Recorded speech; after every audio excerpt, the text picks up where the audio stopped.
Stage Pass, Institute of Gaming. For more details, contact 7093965965965.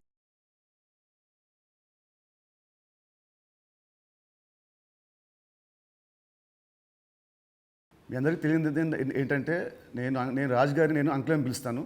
ఎందుకంటే నేను 8th 9th class ఉన్నప్పుడు మా నాన్నగారు రాజుగారు కలిసి సినిమాలు చేసేవాళ్ళు. అలా తీసిన ఒక సినిమా తొలి ప్రేమ. సో అప్పుడు సినిమా రిలీజ్ అయిన ఫస్ట్ డే హిట్ తర్వాత మా అందరము ట్రైన్లో వెళ్ళాము తిరుపతి. అప్పుడు అక్కడ మా ఇద్దరు కొంచెం బాండ్ ఏర్పడింది. ఆ తర్వాత వచ్చాక నేను కాలేజ్ బంక్ కొట్టిన వల్ల నేను ఇలాగ దొరికిపోతుండేవాడిని. ఒక ఇన్సిడెంట్ ఇంకా నాకు బాగా గుర్తుంది. సంజయ్ థియేటర్ బయట రోడ్లో మీరు ఇటు సైడ్ వస్తున్నారు కార్లో, నేను ఇటు సైడ్ ఒక బైక్లో వెళ్తున్నాను.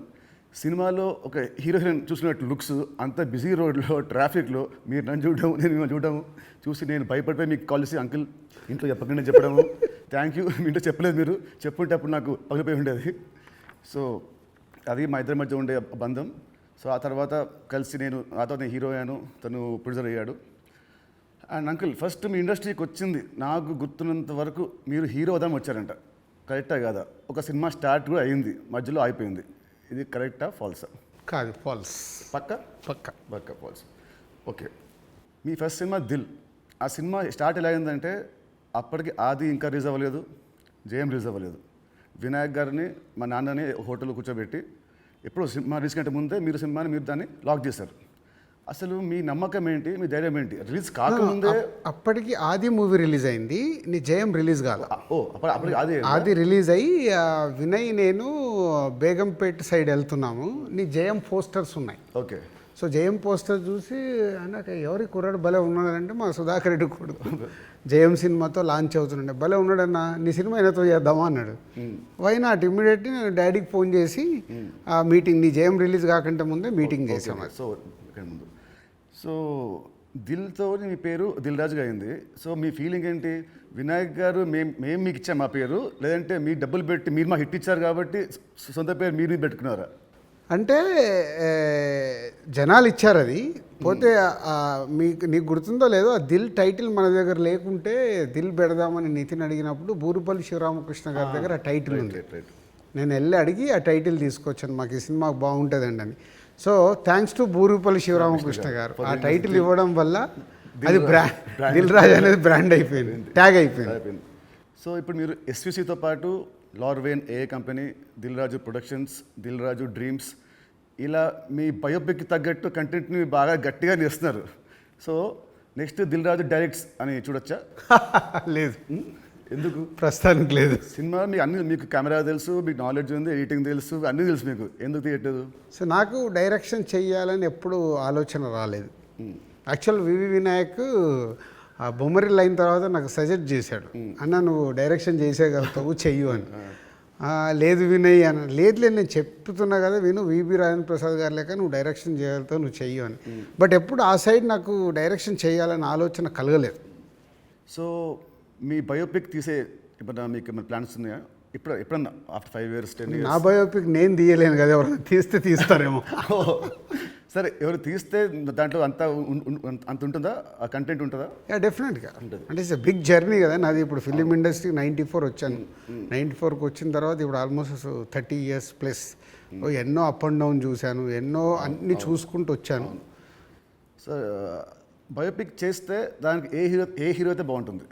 బట్ నాకు బాగా ఫేస్ మ్యాచ్ అయ్యేది నువ్వు ఒక్కడే. చాలా మంది అంటారు నితిన్ మీ బ్రదర్ అని. సో రాజుగారి బయోపిక్లో హీరోగా నేనే, ఇది ఫిక్స్ అయిపోయింది. ఇప్పుడు ఇవాళే ఈయన ప్రొడక్షన్ డైరెక్షన్ చూద్దాము, నేను హీరోని. సో ఇందాక మీరు చెప్పారు కదా అప్స్ అండ్ డౌన్స్ అన్నారు కాబట్టి ఆ క్వశ్చన్ అడుగుతాను. ఇండస్ట్రీలో చాలా చూస్తే తెలుసు నాకు, బట్ మేజర్గా నాకు గుర్తుండి నేను ఇండస్ట్రీ వచ్చినప్పటి నుంచి మొన్న సంక్రాంతికి ఒక సినిమా మీ ఫ్యాన్స్కి చాలా లాస్ అయింది. నెక్స్ట్ సినిమా ఇమ్మీడియట్ 3 days గ్యాప్లో అది మళ్ళీ అది వెళ్ళిపోయింది. ఈ మధ్యలో ఈ 3 రోజుల్లో మీ థాట్ ఏంటి? నెక్స్ట్ సినిమా కూడా అది కూడా పోతే అప్పుడు పరిస్థితి ఏంటి? మీ మైండ్లో రన్ అయిన మీ ఫీలింగ్ ఏంటి? లేదు అంటే నాకు ఇప్పుడు 10th సినిమా రిలీజ్ అయినప్పుడు నాకు అర్థమవుతుంది ఫైనాన్షియల్గా ఇది డ్యామేజ్ జరగబోతుంది. సో అటు డిస్ట్రిబ్యూటర్స్ అందరు కూడా లోలో ఉన్నారు. పోతే 14th రిలీజ్ అవుతున్న సినిమా షూర్ షాట్గా సూపర్ హిట్ అని చాలా గట్టి నమ్మకంతో ఉన్నాను. అంటే 90% నీకు తెలుసు, నేను ఎడిటింగ్ రూమ్లో చూసినప్పుడే నాకు చెప్పగలుగుతాను సినిమా వర్క్ అవుతుంది అవ్వట్లేదు. అట్లా సంక్రాంతికి వస్తున్నాం అనే సినిమా మీద ఐఎమ్ ఫుల్ కాన్ఫిడెంట్గా ఉన్నాను. సో ఆ 3 days అదే ఎనర్జీతో ఉన్నాను. ఎస్, నో ప్రాబ్లం, ఒకటి వస్తుంది. ఇది ఎంత డ్యామేజ్ అవుతుంది, అది ఎంత రికవర్ చేస్తారో నంబర్స్ తెలియదు, బట్ అది మ్యాజిక్ అనేది ఇట్స్ ఎ మిరాకిల్.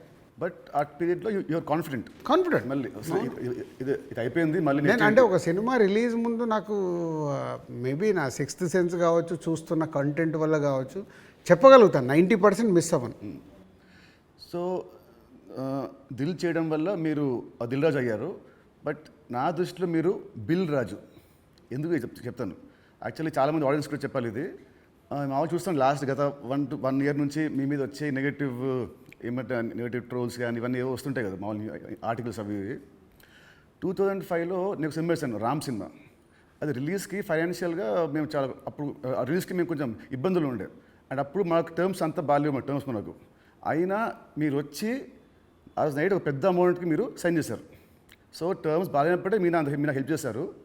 ఇలాంటివి మీరు చాలామంది హీరోస్కి, చాలా ప్రొడ్యూసర్స్కి, డైరెక్టర్స్కి మీరు చాలా హెల్ప్ చేస్తారు. ఇది నాకు తెలుసు. సో ఈ మధ్య వచ్చి మీరు ఒక సినిమా బొక్కేస్తారంటే అది నాకు I want to clear to audience that ప్రతి సినిమా చిన్న పెద్దలు అందరు హెల్ప్ చేసేవాడు మీరు. అండ్ దీంట్లో చాలా డబ్బులు మీకు చాలామంది వెనక్కి మీకు ఇచ్చారు లేరు కూడా నాకు తెలియదు. బట్ ఈ హెల్ప్ చేసిన ఇంతమంది మీరు కష్టాల్లో ఉన్నప్పుడు వీళ్ళు కూడా మీకు తిరిగి హెల్ప్ చేస్తారని అనుకుంటున్నారా? అంటే బేసిక్గా నా లైఫ్ స్టార్ట్ అయింది ఎక్కడ అంటే నితిన్, నా కాస్ట్యూమ్ కృష్ణ గారికి నేను చాలా స్టోరీలో చెప్పాను. అరుంధతి అనే సినిమా 36 lakhs కొంటే 2 lakhs నేను రిలీజ్ రోజు కట్టలేదు. తర్వాత తీసుకెళ్ళి ఆయన ఫోన్లు ఎత్తకుంటే కూడా నేను పట్టుకొని వెళ్ళి 2 lakhs ఇచ్చి వచ్చాను. తర్వాత వారు నాకు పిలిచి పెళ్లి పందిరి చేసే వరకు వదిలిపెట్టలేదు. నిజంగా పెళ్లి పందిరి అనే సినిమా లేకుంటే ఐఎమ్ నాట్ దే, అసలు సినిమా ఇండస్ట్రీలో నేను లేను అనేది నేను గట్టిగా నమ్ముతాను. సో అంటే ఒక హానెస్ట్ అనేది ఒకటి ఎంత పని చేసిందో హెల్పింగ్ కూడా అంతే పని చేస్తుందని నేను నమ్ముతాను. నా లైఫ్లో ఇప్పుడు నువ్వు సంక్రాంతికి అడిగావు, ఇది రాకుంటే ఇది ఉండుంటే, అలాంటి ఒక 4-5 ఇన్సిడెంట్స్ ఉన్నాయి. అంటే నేను క్లోజ్ అయిపోయే ఇన్సిడెంట్స్. ఇప్పుడు అసలు సంక్రాంతికి వస్తున్నాము, రాకున్నా మాకేం కాదు, ఎందుకంటే ఆల్రెడీ ఎస్టాబ్లిష్ అయిపోయి ఉన్నాం. ఫైనాన్షియల్ డ్యామేజ్ వరకు 2 ప్రాపర్టీలు అమ్మేసి ముందుకు వెళ్ళిపోతాం, అది పెద్ద విషయం కాదు. కానీ నేను నార్మల్గా ఉన్నప్పుడు కూడా ఇలాంటి ఇన్సిడెంట్స్లోకి వెళ్ళి నేను దాటుకుంటూ వచ్చాను. అంటే అది ఎప్పుడు అదే నేను నమ్మేది, వెన్ వీఆర్ హెల్ప్కు మనం ముందుంటామో మన కష్టం వచ్చినప్పుడు భగవంతుడే తిరిగి ఇస్తాడని. అది నా లైఫ్లో 3-4 ఇన్సిడెంట్ నాకు సినిమా ఫీల్డ్లో జరిగాయి. దిల్ మీరు చేసినప్పుడు ఆ రోజుల్లో ఇట్ వాజ్ ఆ రోజు సినిమాకి ఖర్చు మీరు బాగా పెట్టారు. ఆ రోజు బాగా పెట్టారు. అండ్ అందుకే అప్పటికి మన వినాయక్ గారికి ముందు సినిమా కూడా అంత ఆడలేదు, బట్ స్టిల్ మీరు ఖర్చు బాగా పెట్టారు. ఆ సినిమా హిట్ అయింది, దాంతో మీ లైఫ్ మారిపోయింది. ఇప్పుడు తమ్ముడు సినిమాకు ఒక రిఫరెన్స్ లేకుండా కూడా మీరు ఈ సినిమాని ఇంత ఖర్చు పెట్టారు. దీని మీద నమ్మకం, కథ మీద నమ్మకమా, డైరెక్టర్ మీద నమ్మకమా, ఆర్ ఈ తమ్ముడు సినిమా మీకేం తెస్తుంది? పేరు తెస్తుందా, డబ్బు తెస్తుందా? అంటే ఈ సినిమాకి బేసిక్గా నేను క్రెడిట్స్ ఇచ్చేది డైరెక్టర్కే. ఎందుకంటే ఎంసీఏ అండ్ వకీల్ సాబ్ తర్వాత ఆయన రాసుకున్న కథని ఇప్పుడు ఉన్న సినారియోలో అంటే ప్రేక్షకుల్ని థియేటర్కి తీసుకొచ్చి ఒక ఎక్స్పీరియన్స్ ఇవ్వాలని ఏదైతే చూశాడో, అందుకే నువ్వు కూడా షూటింగ్లో చూసినావు, ఆయన తీసుకుంటూ వెళ్తుంటే నేను ఎప్పుడు ఆపలా. ఒక డైరెక్టర్ ఏమో అడుగుతున్నాడు, ఎలా అచీవ్ చేయాలి, అది అచీవ్ చేయండి అని చెప్పా. అది అయిపోయిన తర్వాత నేను ఎప్పుడైతే యావిడ్ రూమ్లో సినిమా చూసుకున్నానో అప్పుడు నాకు అది ఎస్, వేణు అడిగింది ఇచ్చాను కాబట్టి ఆయన ఈ సినిమాని ఇవ్వగలుగుతున్నాడని. ఈవెన్ రాత్రి ఇప్పుడు నువ్వు ఒక భయంలో ఉన్నావు, ఎందుకంటే మనం లోలో ఉన్నప్పుడు చాలా భయంలో ఉంటాం. నేను అవన్నీ చూసేసాను. నైట్ నువ్వు నాకు ఫోన్ చేసి ఒక రీల్ చూసేసి ఒక ఎగ్జైట్మెంట్తో ఫోన్ చేసావు. ఎందుకు? అది ఇప్పుడు మనం చూస్తున్నాం, ఒక సినిమా ఇలా షేప్ అయింది, సౌండ్తో ఇలా చూసినప్పుడు ఇలా ఉంది, ఒకటి ఉంటుంది కదా, అదే ఎగ్జైట్మెంట్. అదే నన్ను తమ్ముడికి ఎంతైనా ఆలోచించకుండా డైరెక్టర్ అడిగినట్టు చేయమని చెప్పాను. అండ్ దిల్ అప్పుడు కానీ లేదా మన లాస్ట్ సినిమా శ్రీనివాస్ కళ్యాణ్ కానీ మీరు షూటింగ్కి మీరు ఆల్మోస్ట్ ఎవ్రీడే వచ్చేవారు. ఈ సినిమాకి మీరు ఉట్టి 2 సార్లు వచ్చారు, అది కూడా గంట సేపు. ఎందుకు? డైరెక్టర్ మీద నమ్మకమా, లేదా మీరు బిజీగా ఉండి మీరు మా సినిమాని మీరు పట్టించుకోలేదా? అంటే 2 things. ఇప్పుడు అనిల్ రావిపూడి కానీ, వంశీ పైడిపల్లి కానీ, అలాగే ఇప్పుడు శ్రీరామ్ వేణు కానీ, అంటే నాతో వాళ్ళందరికీ big journey. Number of movies చేస్తున్నాము అంటే వాళ్ళ వేవ్ లెంత్ ఏంటో నాకు తెలుసు. సో తెలిసినప్పుడు నేను వాళ్ళ దాంట్లో నేను ఇంటర్ఫియర్ కాను. సో నాకు కథ దగ్గర అనిపించింది చెప్తాను, ఎడిటింగ్ రూమ్లో అనిపించిందే చెప్తాను. నాకు ఇలా అనిపిస్తుంది, మీరు చూసుకోండి, ఇలా చెయ్యండి అని నేను చెప్పను వాళ్ళకు. ఎందుకంటే వాళ్ళకి నాకు క్వశ్చన్ వేస్తే దే విల్ అండర్స్టూడ్, అంటే నేను ఏం ఫీల్ అవుతున్నాను ప్రేక్షకుల్లాగా. కొంతమంది దర్శకులతో ఇలా నాకు సింక్ అవుతుంది, అలా సింక్ అయిన వాళ్ళే వీళ్ళు. అందుకే వీళ్ళతో నంబర్ ఆఫ్ సినిమాలు చేసినా వాళ్ళు అది అవుట్పుట్ తెచ్చుకోవడానికి వాళ్ళే ఎక్కువ కష్టపడతారు, ఎందుకంటే వాళ్ళకు రిజల్ట్ కావాల్సిందే కదా. సో నేను ఇప్పుడు శ్రీనివాస కళ్యాణం ఉంది, ఇప్పుడు శతమానం భవ తర్వాత శ్రీనివాస కళ్యాణం చేస్తున్నాను కాబట్టి ఫుల్ టైం సో అక్కడే ఉండి ఎలా తీయాలి ఏంటి, సో ఏదైనా తప్పు జరుగుతుంటే కూడా సతీష్కు చెప్పి కరెక్ట్ చేయడం. సో అది నా ప్రాసెస్, ఏ సినిమాకు ఉండాలి ఏ సినిమాకు ఉండకూడదని నేను ముందే ఫిక్స్ అవుతాను. సో తమ్ముడు అనేది దిల్ రాజు సినిమానా లేదంటే వేణుశ్రీరామ్ సినిమా? వేణుశ్రీరామ్ సినిమా 100% మొత్తం ఇంటర్గ్రేట్. సో ఇంకోటి ఇప్పుడు మామూలుగా మిమ్మల్ని ఏం అడుగుతారు, ఇప్పుడున్న దిల్ రాజు పాత దిల్ రాజుకి ఏం చెప్తాడని అందరూ అడుగుతారు. నేను అడిగేదంటే అప్పుడున్న ఓన్లీ రాజు ఇప్పుడున్న దిల్ రాజుకి ఏం చెప్తాడు? అది 22 years జర్నీ. అంటే అంటే సినిమా అంటే దిల్లు సినిమా నీకు మనకు అండర్ ప్రొడక్షన్లో ఉన్నప్పుడు షూట్ జరుగుతున్నప్పుడు నీకు దుబాయ్లో సాంగ్ చేస్తుంటే సడన్గా బైక్ స్కిడ్ అయ్యి నీ కాలు పైన పడింది. కాలు పైన పడితే మధ్యాహ్నంకి వెళ్ళి షూటింగ్ ఆపేసాం. అది నాకు ఫస్ట్ ఫిలిం. షూటింగ్ ఆపేసిన తర్వాత చిన్న నీకు ఎయిర్లైన్ ఫ్రాక్చర్. వినాయక్ ఇక్కడ ఉన్నాడు, నెక్స్ట్ ఠాగూర్ సినిమాలో బిజీగా ఉన్నాడు, అన్న మీరు వెళ్ళి సాంగ్స్ తీసుకొని రండి అన్నాడు. నీకు ఎయిర్లైన్ ఫ్రాక్చర్ అయ్యి మన హోటల్కి వెళ్ళిన తర్వాత ఇంకా మనం నెక్స్ట్ డే షూటింగ్ చేయడానికి స్కోప్ లేదు, ప్యాకప్, అందరు రిటర్న్ వెళ్ళిపోవాలి. సో అప్పుడు లక్ష్మణ్ అంకులు శిరీష్ అంకులు టెన్షన్లో ఉన్నారు, నేనేమో వెళ్ళిపోయి పడుకున్నాను.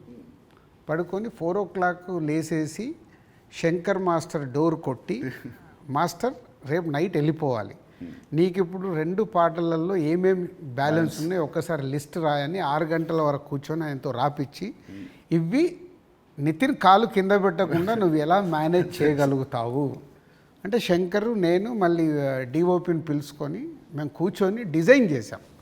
డిజైన్ చేసి మీకు చెప్తే మీరు అందరూ ఏంటి షూటింగ్ ఉందా ఎలా చేస్తారు అంటే ఇలా చేయబోతున్నాం, విల్ ఫినిష్ నెక్స్ట్ 2 days అని నీ కాలు కింద పెట్టనివ్వకుండా 2 రోజులు షూటింగ్ చేయించా కూర్చొని స్టాండింగ్. అంటే నా మొదటి సినిమా, నాకు ఆ సిచ్యువేషన్ అలాంటిది. ఆ రోజు 2 రోజులు షూటింగ్ ఆగకుండా చేసుకొని వచ్చి రిలీజ్కి ముందు మళ్ళీ ఆర్ఎఫ్సికి వెళ్ళి ఆ బ్యాలెన్స్ షాట్లన్నీ 2 పాటల్లో తీసి మ్యాచ్ చేసాం. అంటే అది నా ప్యాషన్. అంటే మొదటి సినిమాలోనే నేను ఒక సమస్య వస్తే దాన్ని జాగ్రత్తగా హ్యాండిల్ చేసుకొని సినిమాకి ఎలాంటి డ్యామేజ్ జరగకుండా చేయగలిగా. అదే మామూలు రాజు నుంచి దిల్ రాజుగా షిఫ్ట్ అవ్వడం. అంటే నాట్ ఓన్లీ దిల్, ఇలాంటి సో మెనీ ఫిలిమ్స్కి సో మెనీ ఎప్పుడు వస్తూనే ఉంటాయి. అవన్నిటిని జాగ్రత్తగా హ్యాండిల్ చేసుకుంటే 58 సినిమాలకు రీచ్ అయ్యాను. అదే ఫస్ట్ సినిమా దిల్లప్పుడు కూడా మీ అన్నింటిలో మీరు చాలా మీరు ఇన్వాల్వ్ అయ్యారు. ప్రతి దాంట్లో స్టోరీల నుంచి సీన్స్ నుంచి. కొన్ని సీన్స్ మీకు నచ్చకుంటే మీరు వినాయక్ మీరు చెప్పలేకపోతే మీరు నాకు చెప్పేవాళ్ళు, నితిన్ చెప్పా ఈ సీన్ బాగా గుర్తున్నా, దాంట్లో ఉంటుంది ఒక ఎపిసోడ్ ఒకటి, టాలీగట్ ఎపిసోడ్ ఉంటుంది ఒకటి, అది సినిమా లేదు. సో అది సో మీ ఉత్సాహాన్ని చూసే సుకుమార్ గారు సినిమా రైటర్ కదా, ఆయన పెట్టాడు సినిమాలో ఒక డైలాగ్ వస్తుంది, మై నేమ్ ఇస్ రాజు అంటే ఒకటి వచ్చి ఎందుకంత ఫోజు మిమ్మల్ని చూసే పెట్టాడు డైలాగ్, గుర్తున్నది బోర్డు మీద రాసి బోర్డు మీద. సో 2003 రాజుగారి దగ్గర ఉన్నదేంటి, ఇప్పుడు రాజుగారి దగ్గర లేనిదేంటి? ఉన్నది 2003కి ఇప్పటికీ ఉన్నది. సినిమా అంటే అవలీలగా ఎక్స్పీరియన్స్తో పాటు వచ్చిన ఎక్స్పీరియన్స్తో పాటు సో ఈజీగా ఎలాంటి సిచ్యువేషన్ అయినా హ్యాండిల్ చేసే కెపాసిటీ అండ్ సినిమా పైన ఇంకా అవగాహన ఉంది. ఇది సాధించాను. లేనిది 2003 నుంచి 2010 వరకు ఒక్కొక్క సినిమా తీస్తూ ఒక్కొక్క కొత్త డైరెక్టర్తో జర్నీ చేస్తూ అద్భుతమైన జాబ్ సాటిస్ఫాక్షన్తో జర్నీ చేశా. 2014 తర్వాత అంటే ఆ పీరియడ్ తర్వాత నంబర్ ఆఫ్ ప్రొడక్షన్స్కు షిఫ్ట్ అయిపోయి సో దాన్ని ఎంజాయ్ చేయలేకపోతున్నా. అది ఇప్పుడు లేదు, ఆ ఎంజాయ్మెంట్ లేదు. Job satisfaction enjoyment job satisfaction ఉంది, ఎంజాయ్మెంట్ అంటే మార్నింగ్ 7కు నేను లొకేషన్కి వెళ్ళిపోయి ఈవినింగ్ ప్యాకప్ వరకు ఉండి మళ్ళీ వచ్చి నెక్స్ట్ డే సీన్ గురించి వెళ్ళి ఆఫీస్లో కూర్చొని 10 వరకు కూర్చొని అదొక ఎంజాయ్మెంట్ నాకు. I'm missing that. ఇప్పుడు ఆడియన్స్ సినిమా థియేటర్కి చెప్తారు మామూలు ఇప్పుడు ఆడియన్స్ ఇప్పుడు ఎక్కువ రావట్లేదు యాజ్ ప్రొడ్యూసర్గా ఏం చేయాలో మీరు చెప్తున్నారు.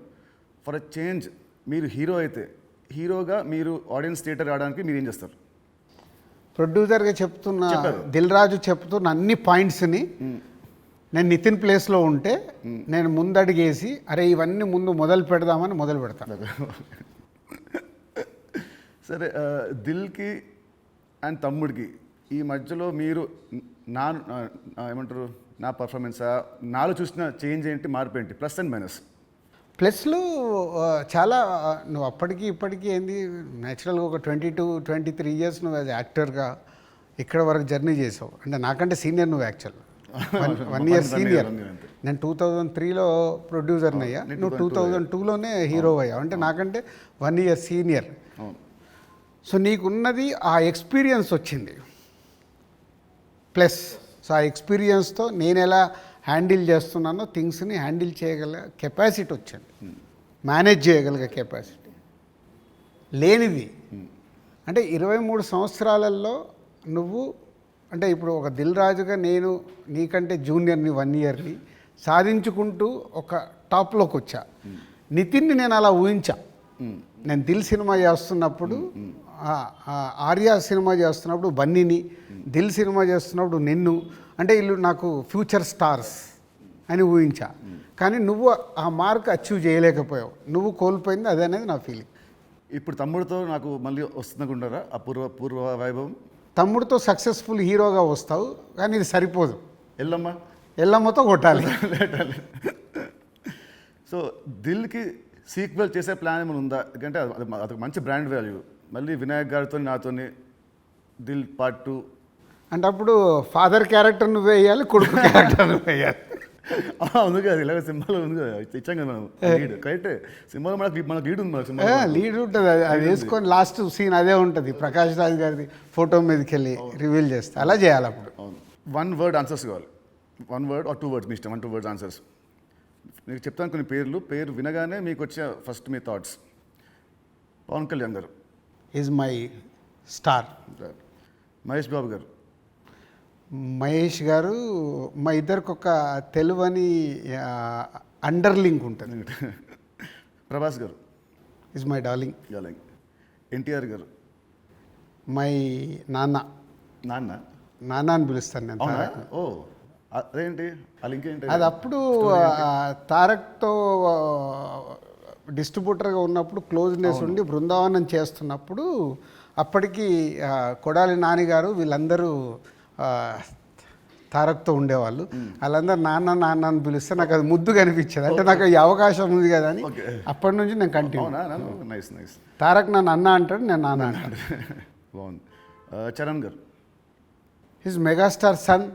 సో ఒక సినిమా అంటే ప్యాషన్గా మెగాస్టార్ సన్ అయినా ఎదుగుతూ వచ్చిన is a star hero. Allu Arjun garu. Bunny is my brother. Next Sirish Reddy garu. Sirish అందరికీ తెలిసింది మై బ్రదర్. పోతే మా ఇద్దరికి సినిమా దాంట్లో ఎప్పుడు ఒక కాన్ఫ్లిక్ట్లో ఉంటాం. అవునా? ఓకే.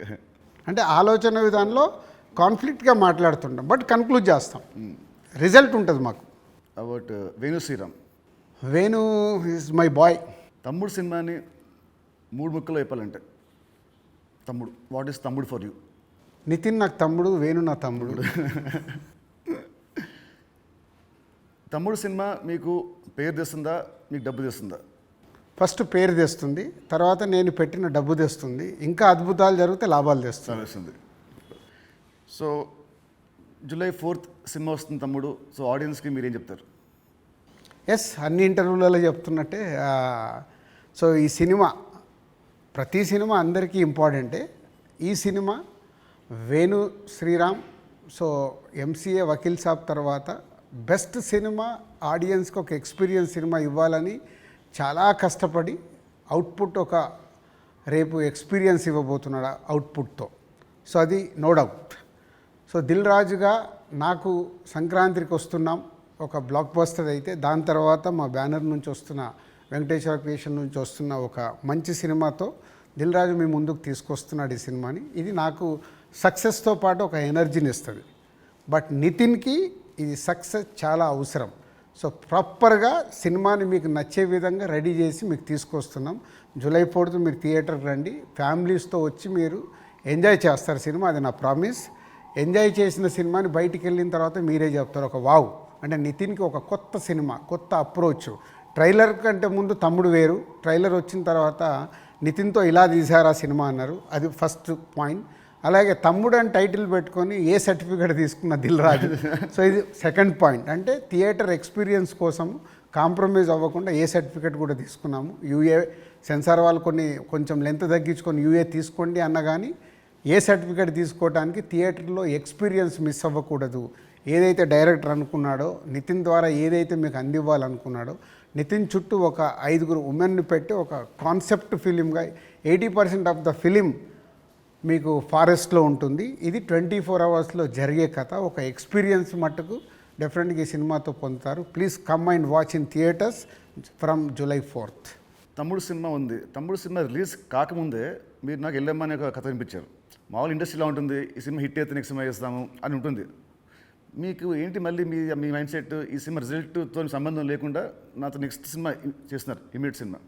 సేమ్ నాకు సుబ్రహ్మణ్యం ఫర్ సేల్ జరుగుతుంది తేజుతో. అనిల్ రావిపూడి పటాస్ రిలీజ్ అయింది. పిలిచి అనిల్ సినిమా చేస్తా అన్నప్పుడు సుబ్రహ్మణ్యం ఫర్ సేల్లో ఒక సాంగ్ చూపించి ఈ హీరోతో సినిమా చేద్దామని చెప్పా. అప్పటికే పిల్ల నువ్వు లేని జీవితం చేశాం గీత వాళ్ళతో కలిపి. సో సుబ్రహ్మణ్యం ఫర్ సేల్ సినిమా హిట్ అవ్వబోతుందని నాకు అర్థమైంది. నాకు అర్థమై వైనాట్ అంటే పటాస్ పెద్ద హిట్ అయింది. సుబ్రహ్మణ్యం ఫర్ సేల్ హిట్ అయినప్పుడు వాళ్ళిద్దరు కలిస్తే సుప్రీం అయింది. ఓకే, సో ఇది అలాగే తమ్ముడుతో నితిన్కి మళ్ళీ సక్సెస్ వస్తుంది. బలగంతో ఆల్రెడీ వేణు సక్సెస్ కొట్టాడు. వీళ్ళిద్దరు కలిస్తే ఎల్లమ్మ అద్భుతంగా ఉంటుందని నా విజన్. ఓకే, మీ విజన్ మనస్ఫూర్తిగా అవ్వాలని కోరుకుంటున్నాను. Thank you uncle, thank you so much. Thank you.